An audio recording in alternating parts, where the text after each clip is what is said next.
Dari gulun California hingga pedalaman Cina, sebuah perlombaan senyap sedang berlangsung. Perlombaan untuk menguasai sumber daya paling kritis di abad ke-21, logam tanah jarang.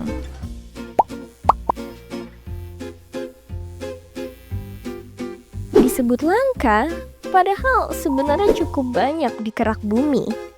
Logam-logam ini adalah pahlawan tersembunyi di balik teknologi yang kita gunakan setiap hari. Lalu, kenapa LTJ menjadi simbol kekuatan ekonomi dan politik global?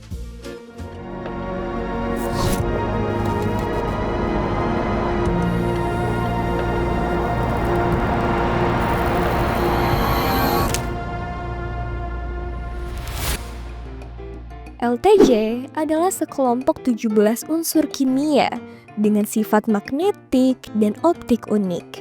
Tanpa mereka, transisi energi dan digitalisasi akan terhenti. Ambil contoh neodymium dan samarium.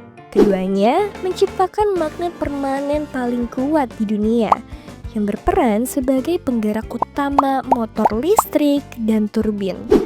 Lalu ada europium yang memberi warna merah cerah pada layar TV dan ponsel kita. Sementara itu, cerium sangat vital di kabel optik bawah laut dan teknologi komunikasi global.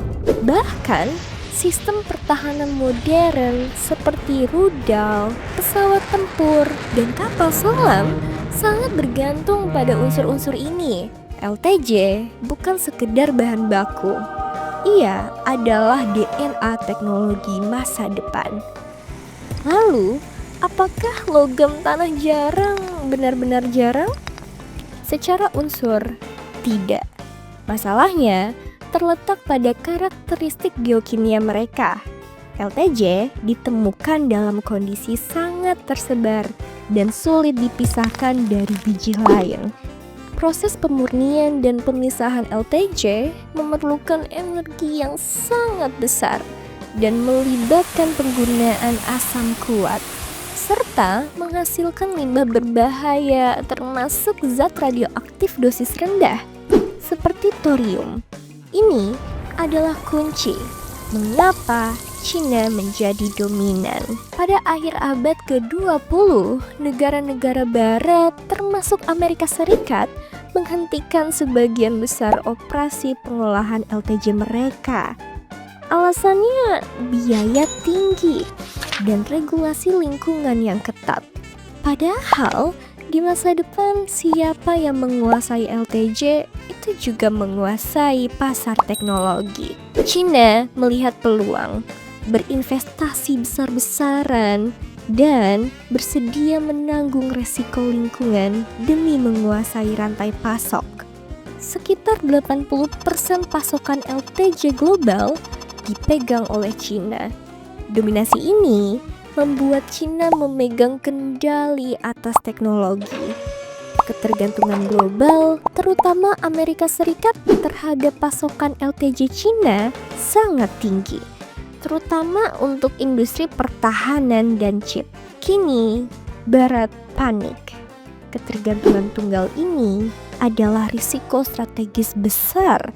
Respon mereka adalah sebuah perlombaan geopolitik baru. Amerika Serikat memberlakukan pelarangan ekspor teknologi tinggi, khususnya chip dan kecerdasan buatan.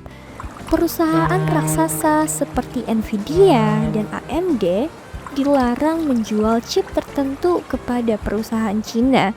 Tujuan pemerintah Amerika jelas untuk memperlambat pengembangan teknologi AI dan militer Cina. Langkah ini diperkuat oleh Presiden Trump sebelumnya yang telah lebih dulu mengenakan tarif tinggi untuk melemahkan ekonomi dan daya tawar negosiasi Cina.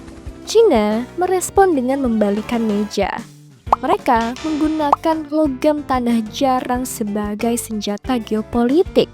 Cina mengancam pelarangan penjualan LTJ yang krusial untuk teknologi dan pertahanan Amerika Serikat. Menanggapi ancaman dominasi LTJ, Trump memulai upaya cepat untuk mengurangi ketergantungan.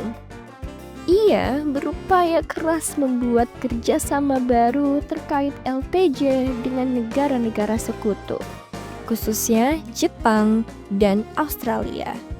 Perusahaan-perusahaan Amerika Serikat, Australia, dan Kanada juga mulai membuka kembali tambang lama dan berinvestasi dalam teknologi pemrosesan yang lebih ramah lingkungan. Mereka juga aktif mencari sumber baru, seperti yang terlihat dari minat pada cadangan besar di Greenland. Namun, penambangan baru saja tidak cukup. Solusi masa depan juga harus datang dari teknologi hijau, yaitu daur ulang atau urban mining. Dengan mendaur ulang magnet dari mobil listrik tua atau layar ponsel yang rusak, kita dapat mengurangi kebutuhan akan penambangan baru dan meminimalisir dampak lingkungan. Logam Panajarang adalah jembatan menuju masa depan yang rendah karbon dan serba digital. Perubahan sumber daya ini bukan hanya tentang keuntungan ekonomi, tapi tentang siapa yang akan memimpin era teknologi berikutnya. Sampai ketemu di video berikutnya, biar makin tahu bareng Alternativa Project.